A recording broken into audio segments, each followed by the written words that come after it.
Hello, I'm Tim Harris. This is Julie Harris, and this is Real Estate Coaching Radio. That's right. So make sure that you hit the subscribe button so you won't miss any future episodes. Thanks again for popping by. Hit that like button, and don't forget to leave your comments and questions so we can get right back with you. We will. Thank you for continuing to make our podcast, Real Estate Coaching Radio, the #1 listened to podcast for real estate professionals in at least the United States. And let us know what you think about this video. Leave your comments below. Thank you. Welcome to Real Estate Coaching Radio, starring award-winning real estate coaches and #1 international best-selling authors, Tim and Julie Harris.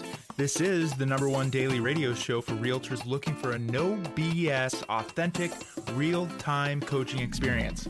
What's really working in today's market, how to generate more leads, make more money, and have more time for what you love in your life. And now your hosts, Tim and Julie Harris. We are back, and as promised, we are talking about what to do when you're feeling overwhelmed. And I want to start out by letting all of you guys know that feeling overwhelmed or feeling stressed or whatever your chosen word is perfectly normal. And it's something that happens to everybody, especially during different times of the year. And it's important to remember that when you're feeling this way, it's reflect back or refer back to part 1 of this series that we did yesterday, that one of the most powerful ways to level yourself off, to make yourself feel better, is realizing that you can be in control of the feeling of overwhelm.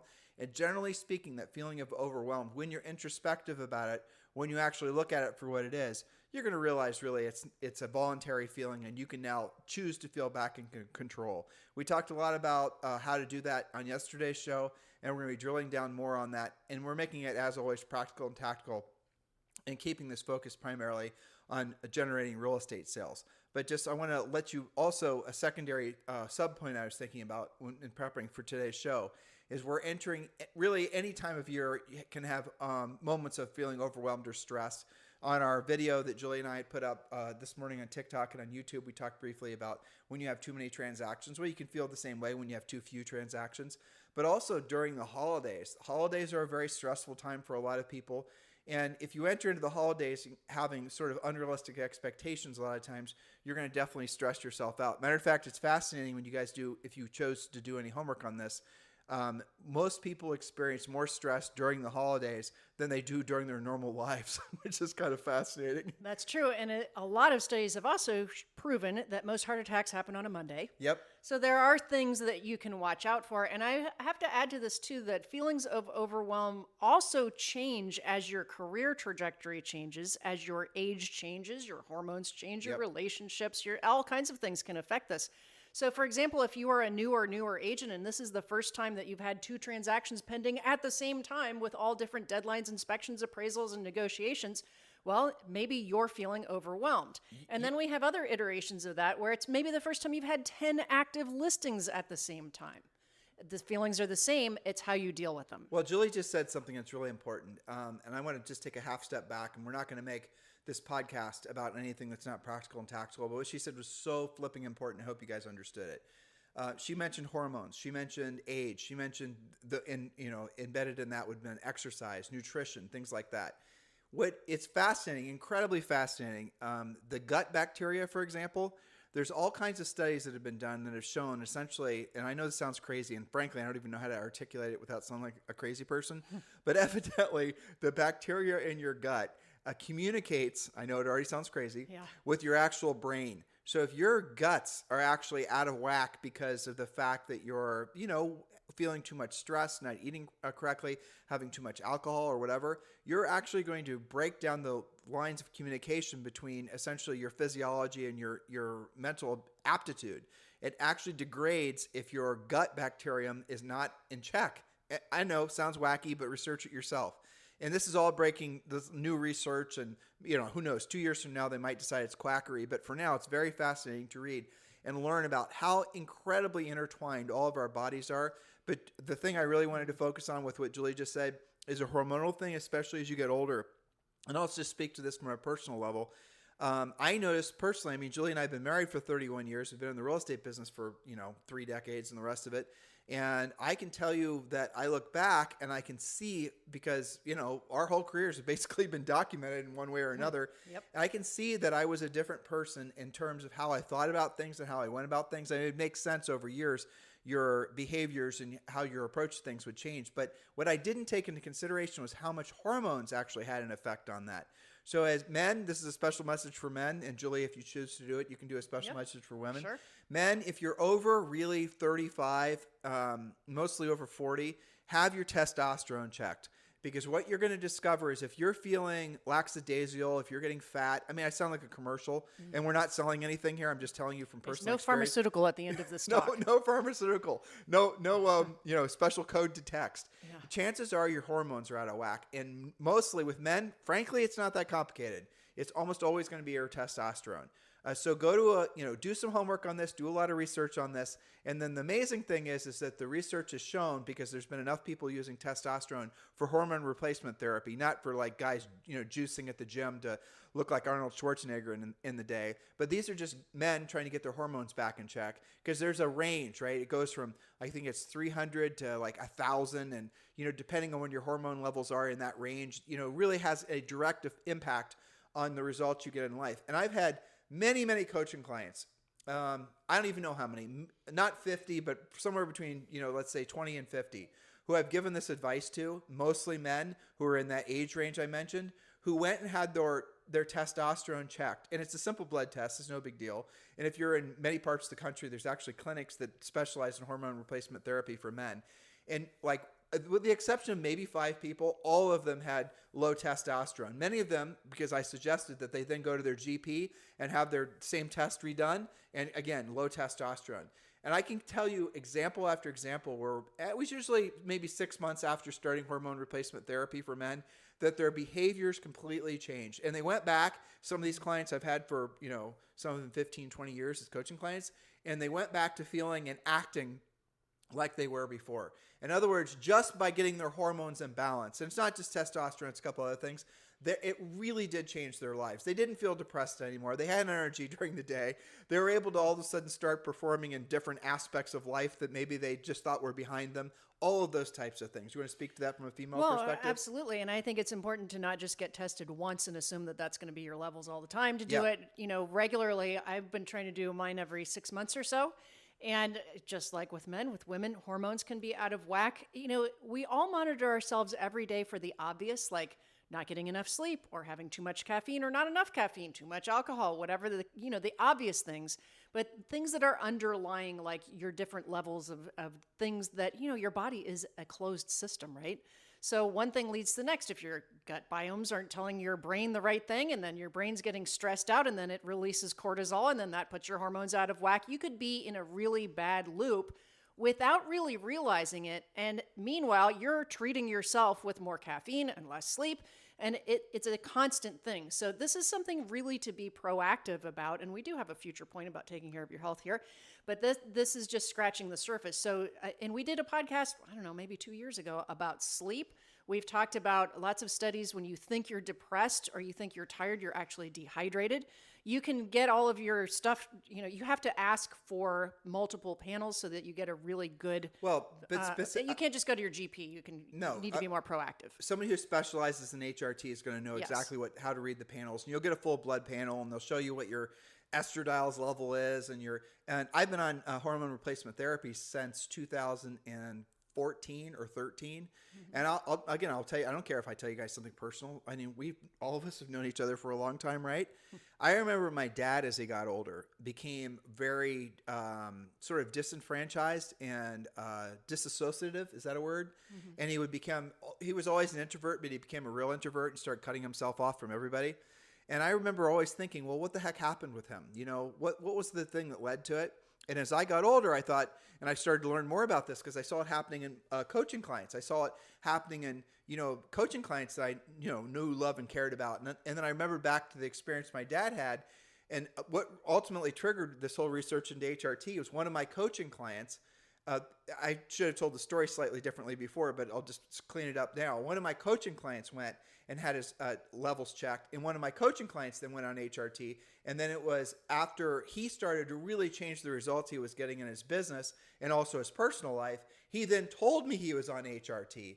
And then I started telling other coaching clients about his success on HRT. And then eventually I went and had my blood checked after, frankly, a whole bunch of my clients did the same thing.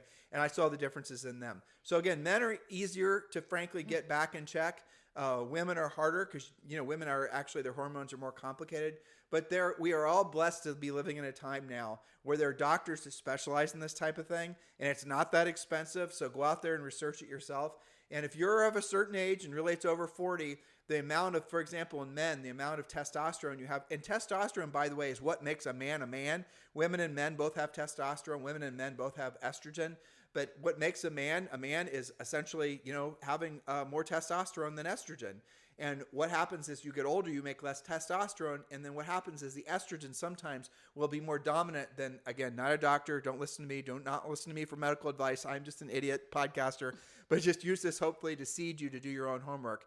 But what happens as you get older, a lot of men will start to lose the characteristics emotionally and physically of masculinity, and then they start, essentially it just compounds. They start seeing themselves as less than what they were. They're fatter. They aren't interested in sex anymore. And they just assume it's because they're getting older. And exactly. Then one thing leads to the next, and they figure, well, I'm another year older, and maybe I'm never going to lose the weight or have the energy or whatever, and it's just because of that.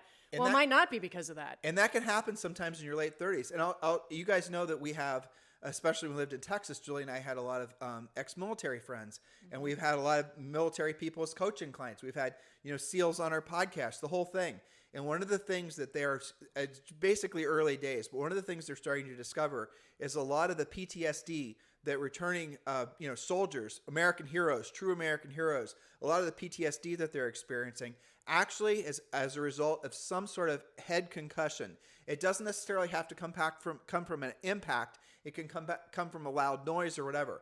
And so what they're, again, starting to learn is that concussion to the head, and if you had a concussion even when you were in high school or whenever, that can actually cause, I forget which gland it is, to not produce the necessary amount of testosterone for your body to be in whack, and that can cause you to actually feel depressed. So a lot of the research that's been done on PTSD guys and gals with regards to HRT is they put them on testosterone and they give them B12 shots, and then all of a sudden they feel like they did before because their body stopped making the hormones to keep everything else in balance. So again, research all this yourselves, but realize this stuff is more in your control. So if you're not getting out of what you want out of your life, don't give up. Start researching it more. Do more homework. And for the handful of you, hopefully, that this has had a very meaningful impact, and you're really hopefully going to be triggered to go and research more of this yourselves, you're welcome. And for the rest of you, hopefully, if you can find this information useful, maybe you know or love someone that needs this type of information, maybe steer them towards doing their own homework. And if you guys want us to talk more about this stuff, Julie and I actually are multifaceted. We're a bit of polymaths when it comes to, the different things we're interested in. But if you'd like us to talk more about things other than real estate, let us know in comments on YouTube and obviously on the other places we post our podcast. All right, so enough about that. Yes, well, just to reel it into the practical, tactical case at hand, part 2 of how to handle things when you're getting really overwhelmed for whatever reason that is. Most of you are in real estate, so it's usually real estate related. But what Tim was just talking about, all of those things are exacerbated when you're busy, when you're stressed. That's when you notice it the most. So make sure you're taking care of it before it sneaks up on you. That's homework for pretty much everybody. Okay, so part 2, we're talking about what to do when you're feeling overwhelmed, what to keep and what to let go, what to never let go of, and what to maybe temporarily let go of. So point number 7, again, we're in part 2 here, pursuing the less than motivated or non-responsive leads. Let them go. If you've been doing a great job with your lead follow-up before you got slammed with business and they're just not responding, well, chances are they're not real leads anyway. The problem with keeping on leads that you think are leads that are not ever going to do anything is it stops you from looking for people who will do something with you. So I got a great story for you guys. And actually, this was told to me by someone named Dave Kennard, who happens to be the president of EXP Realty. So all of our EXP Realty friends, this story came from Dave. One of my favorite stories, by the way. Thank you, Dave, if you're listening. You are in a lifeboat, and the lifeboat basically has tons and tons of room. It's one of these massive lifeboats. is room for 100 people. As many people that want to get on the lifeboat, they can. There's no limit for space. And in the water, and this is a lifeboat because the ship just went down. You are in this lifeboat by yourself. You're looking across the water and you're seeing all these people, hundreds, thousands, maybe millions of people in the water. And you're shouting out because this is cold water. There might be sharks in the water. And you're shouting out. You're saying, listen, I've got a lifeboat. I can help you get up in the boat. Just swim towards me. Swim towards me. Let me know you want to get on the boat and I'll help you get on the boat. And as you look into the water, this is what you're going to see. You're going to see some people that are swimming away from you. Who knows why? Who cares why? They're just choosing not to listen.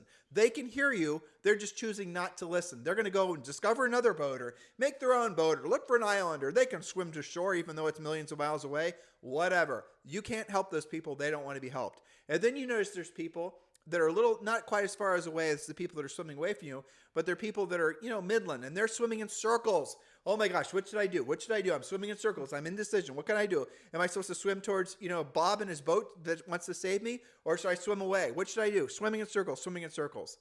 Or there are people that are actually listening and saying, thank God Bob wants to save me. Not only swimming next or towards your boat, they're actually going to swim towards your boat, and they're also going to help other people, and they're going to help you save more people. So you have three groups of people in life: the ones swimming towards you, the ones that are indecisive, swimming in circles, and the ones swimming away from you. Now, this is what essentially a rule that you can apply to every aspect of life, and it'll save you an enormous amount of stress. Only focus on the ones that are swimming towards you. Those swimming in circles, those swimming away from you, if you focus your energies on those people, you're never going to save the people that are swimming towards you, the ones that are actually wanting to be on your boat.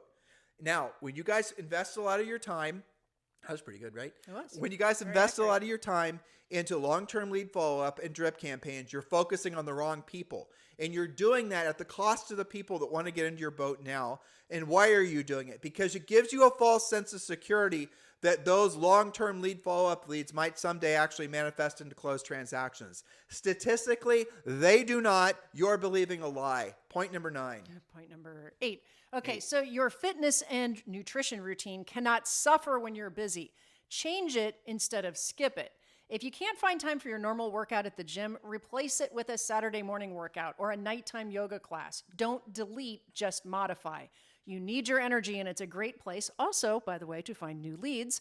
It's also a great way to work off the stress that you are probably experiencing. So don't delete, just modify and make it temporary. We talked about HRT, another thing, hormone replacement therapy, another thing for all of you to research. You've all heard this before. None of this is new information. Research low carb. Don't, I know there's a lot of half measures. There's the this diet and the that diet. Nope. Research low carb. Read Atkins' book about a low carb diet. That will 100% shock you when you read how much misinformation there is out there about losing weight and staying skinny. Yes, not to mention your workouts. But yes, all of these things are related, does it? Indeed, they are. Okay, point number 9. Set a deadline for when you'll return to your, quote, normal schedule. This is a big mistake I see top producers making. They get into that, production where they change everything and then they never go back to what worked in the first place. Yep. Now, of course, that assumes that you have a normal schedule. Refer to your real estate treasure map and or your Harris Rules book for what we call the ideal schedule examples. Don't make your slammed schedule a new way of life. The dust will settle and you'll get back into control, but be clear with yourself when that will actually happen. Point number 10, your furiously fast lead follow-up cannot be neglected. The worst thing you can do is to have somebody call you and they hear that your voicemail's full and you know who you are, guilty listeners. The second worst thing is that they have to leave you a message or a text or an email and they don't hear back from you for days or weeks or ever.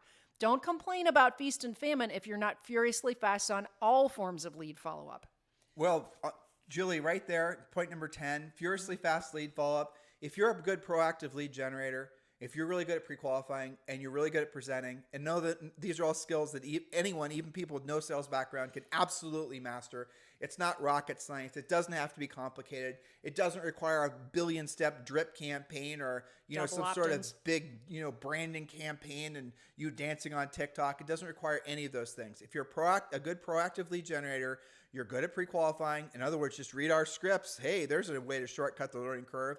And you're, again, good at presenting and negotiating and lead follow-up. Lead follow-up is going to be the thing that's going to tie the loop, put the big red bow around the whole package. Furiously fast lead follow-up will get you the business, even if you're a brand new agent. faster than just about anything else, because most agents, especially as they get more busy or they, think themselves too experienced or important to be furiously fast with their lead follow-up, that's their weakness, and that's where you can exploit, especially as a new agent. If you're a seasoned, grizzled agent, and you're listening to me right now, and you've delegated your lead follow-up to an ISA and to your team, you're making an enormous mistake. Now, obviously, depending on your lead flow, you're saying, Tim, I have too many leads. I can't follow up with all of them. But chances are the leads that you are delegating are the ones, and there's different quality of leads, right? So the leads that are not the leads that are going to do a transaction with you in 90 days or less, those aren't really leads. That's just you wasting money to put it in a database. So the ones that are actually the most important ones,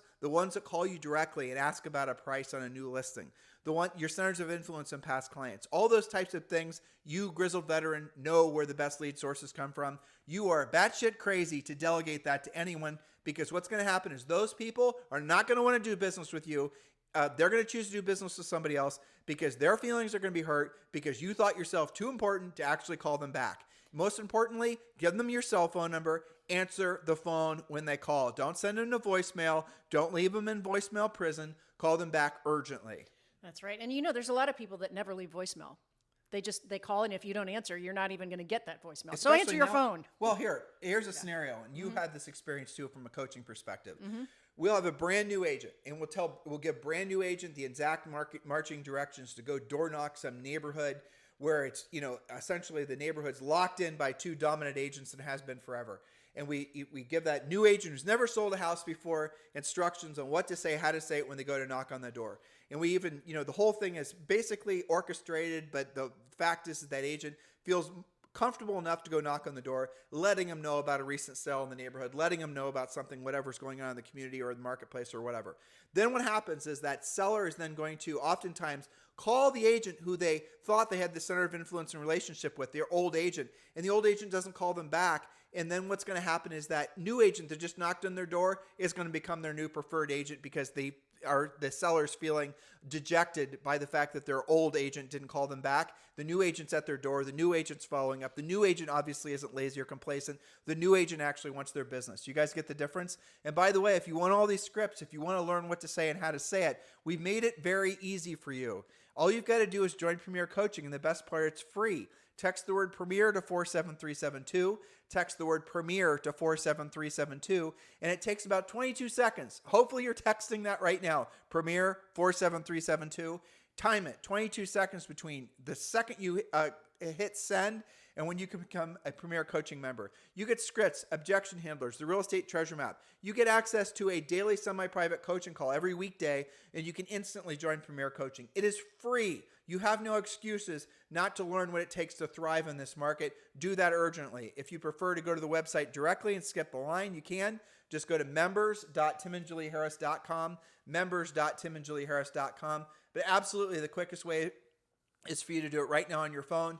Text the word Premier to 47372. Remember, when texting, message and data rates may apply. Point number 11, your family. It's not okay to neglect the most important people in your life, even when you are busy. But if you're like most people, when you get busy, you might get snippy and neglectful. Don't make your stress into their stress. I do see this a lot. We coach a lot of couples and, different partnerships. So this is a very common thing. If you want your family to support you, show gratitude every day and explain to them what you're doing and how the family will benefit. Daddy's super busy with new transactions, but I've got a lot of time in just a few days. Let's plan what to do this weekend, okay? Have those discussions. Don't just make your stress into their stress and assume that they're going to understand, because they won't. Do you want to tell them the astronaut story? Do you remember it? Sure. This is from An Astronaut's Guide to Life on Earth. Do you remember it? Yeah, I was just trying to remember the author. I will in a second. Well, that's the name of the book. It's a great book. I'll tee you up and you can finish Sure. it, okay? Yep. So, obviously, to become an astronaut, male or female, you have to be an absolute stud or studette. And to be an astronaut, you have to have probably, for the most part, been king of the world your entire life. You are probably the smartest, the tallest, the fastest, the most gifted. You were always the teacher's pet. You were somebody that got a perfect ACT scores, had, basically your pick of the litter when choosing colleges, the whole thing. The world was a constant, never-ending red carpet for you, right? So you have joined the military, you were a fighter pilot or whatever, and you, of course, were a great fighter pilot. You taught Tom Cruise how to fly a plane. Right. Okay, then you decide, well, you know what? I'm ready for career progression. Now I want to actually become an astronaut. Okay, so when you go into the astronaut pool, it's not just you, it's all of the other badasses who have the same exact background as you. They're fully operational, they're butt kickers, they're academically great, they are motivated types just like you. And now you have to compete at that level. So what happened? He tells this story in the book. What happened typically, or happens typically when you get to that level, and now you have to compete because there aren't that many astronauts that are chosen. But for the first time ever, you're having to compete with people that are good as you, if not better. Before, you were competing with people, obviously, that weren't as good as you because you were exception. You weren't 1%. You were 0.00001%. And now you're in a room full of other people that are as good, if not better than you, in all the ways that you used to think you were special. Yeah, so now you're feeling stressed and overwhelmed. That should sound familiar to some of you. But what do they typically do? They look for something they can control, and that leads to the rest of the story. So in his book, he said in his astronaut class, he was the only one that didn't get divorced. Why was that? It's because they made their stress into the family stress. They assumed their spouses would know. They came home, they wanted to control something. They got into arguments. They had a conflict. And the only thing they could control is getting divorced. Well, because they were not in control of their personal lives, not control of their professional lives. They weren't in control, and they did not know how to deal with it. And they had been used to being in control. Correct. And they were not emotionally equipped to basically having some sort of, competition. Or they were, for the first time in their lives, really being pushed to the fringes. They would come home to what Jules just said, and they would then say, well, what can I control? The reason I'm failing, it must be because of my spouse. He says this in the book. And so to a person, they all got divorced. Now, that is what happens a lot of time when anybody is trying to be successful at anything in life. What they'll do is they'll misdirect the normal stress that comes from building something magnificent, and then they'll destroy the other things in their lives. You might be doing that now. We challenge you to be introspective about that. We challenge you to realize that you could be the most successful person on the planet Earth, but if you've got nobody to share it with, then that's not much success after all, is it? Point number 12. Point number 12, and of course, we like to wrap this up with this point. Stay committed to your coaching. If you're already one of our elite or premier coaching clients, show up to your daily live coaching sessions and or your scheduled coaching times. We are, of course, here to educate you, motivate you, and keep you in action, even, and maybe even especially, when you're feeling overwhelmed, slammed, super busy, or exhausted, or all of the above. Sometimes those are the best coaching calls or your coaching sessions, so stay connected, especially when you're being what we call the swan. What's the swan? Gracefully gliding across the pond while you're furiously paddling below the surface. That's good, Julie. I had a call with Tammy Irby that was similar to this. Now, she's got tons of listings. She's got lots of pendings. She has been largely on track this year, but we identified part of feeling overwhelmed is not really knowing specifically what's stressing you out. And she was feeling like she needs to get back on track. We identified she's going to be doing 25 more transactions for the rest of the year, averaging 5 per month, and how specifically we're going to do that. And so this largely helped to settle we made a list on our call. What should she drill down on and do more of? What does she need to do less of? What does she need to delegate so that she can meet or exceed? Because I really think she's going to end up doing more than that. Well, do it, delegate it, or ditch it. Exactly. Yeah, and you know what? We're going to do a podcast because you want to hear something really crazy? Yes. Okay. Maybe. Maybe we shouldn't leave the podcast today.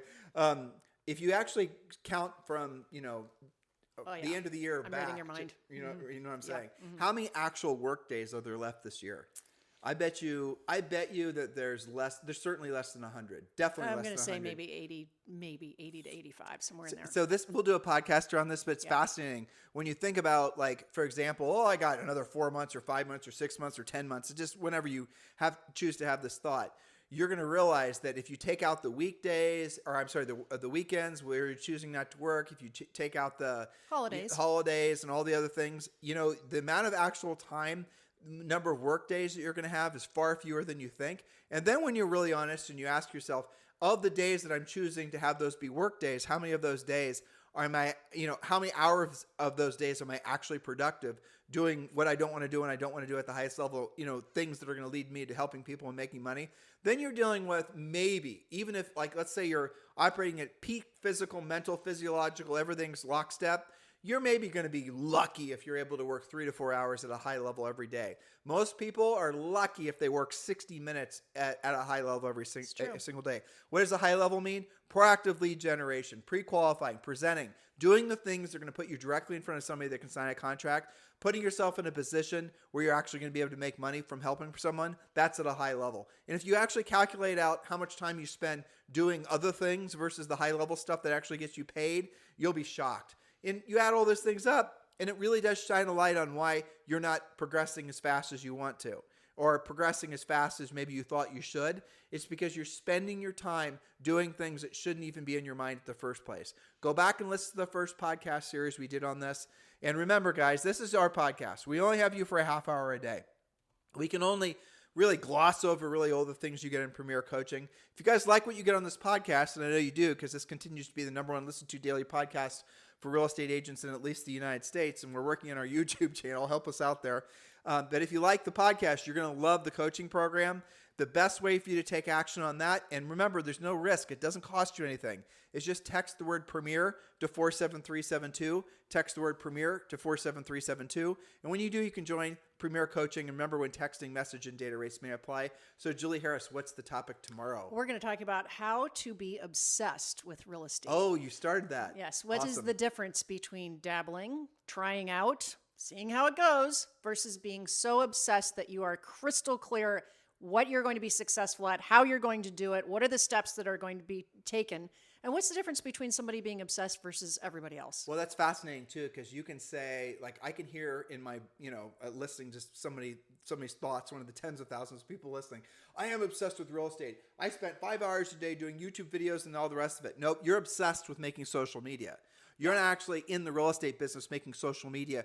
You're in the business of trying to become an influencer on social media. And we're going to clarify all these points. I'm glad you actually put that together. Yeah, because That's it's great. not the same. It's still underway, but it'll be. Well, we've been talking about that for a long time. Probably a 2-part series. Are We'll you see. obsessed with the podcast topic about I being am. obsessed? I am very obsessed about that. Yeah. Well, because you and I both know from literally hundreds of thousands of coaching calls, Yep. as well as our Harris certified coaches and our own experience, because we did actually sell real estate for a living.